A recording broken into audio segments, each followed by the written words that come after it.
ഈ വർഷത്തെ ബർത്ത്ഡേക്ക് വൻ പ്ലാൻസ് ഒക്കെ ആയിരുന്നു. അതിലാകെ കൂടി നടന്നത് സെൽഫായിട്ടൊരു ബർത്ത്ഡേ കാർഡ് ഉണ്ടാക്കുക എന്നുള്ളതായിരുന്നു. ഒരു വലിയ ഫുഡ് ഇൻഫെക്ഷൻ കാരണം ബർത്ത്ഡേ മൊത്തം കുളമായി. ഒരു ഭാഗ്യം ഉണ്ടായത് ബർത്ത്ഡേയുടെ തലേന്ന് ഹോസ്പിറ്റലിൽ നിന്ന് വീട്ടിലെത്താൻ പറ്റി. പക്ഷെ ബർത്ത്ഡേയുടെ ഒന്ന് വിചാരിച്ച പോലെ അത്ര ഉഷാറാക്കാൻ പറ്റിയില്ല. വിചാരിച്ച പോലെ ഒന്നും നടന്നില്ലെങ്കിലും അന്ന് എനിക്കൊരു ബർത്ത്ഡേ കേക്ക് കട്ട് ചെയ്യാൻ പറ്റി. എനിക്ക് പിന്നെ പണ്ടേ ഉള്ളൊരു സ്വഭാവമാണ് ഉപയോഗിച്ചു കഴിഞ്ഞ കാര്യങ്ങൾ വലിച്ചെറിയാതെ അതിൻ്റെ അകത്തുനിന്ന് എന്തെങ്കിലും ക്രിയേറ്റീവായിട്ട് ചെയ്യാന്നുള്ളത്.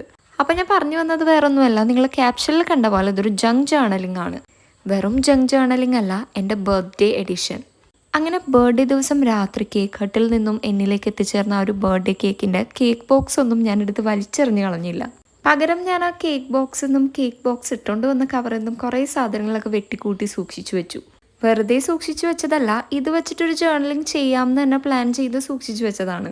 ഇതിപ്പോൾ കംപ്ലീറ്റ്ലി ഒരു ജങ്ക് ജേർണലിംഗ് എന്ന് പറയാൻ പറ്റില്ല, കാരണം ഇതിൻ്റെ അകത്ത് ഞാനൊരു ഫോട്ടോ പ്രിൻറ്റും ആഡ് ചെയ്യുന്നുണ്ട്. പിന്നെ ഞാൻ എനിക്ക് വേണ്ടി തന്നെ ഉണ്ടാക്കിയ ബർത്ത്ഡേ കാർഡും കൂടി ആഡ് ചെയ്യുന്നുണ്ട്.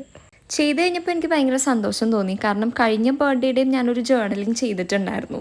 ഈ ബർത്ത്ഡേക്കും ചെയ്യാൻ പറ്റി. അടുത്ത വർഷം ഇതൊക്കെ എടുത്ത് നോക്കുമ്പോൾ നല്ലൊരു മെമ്മറി അല്ലേ.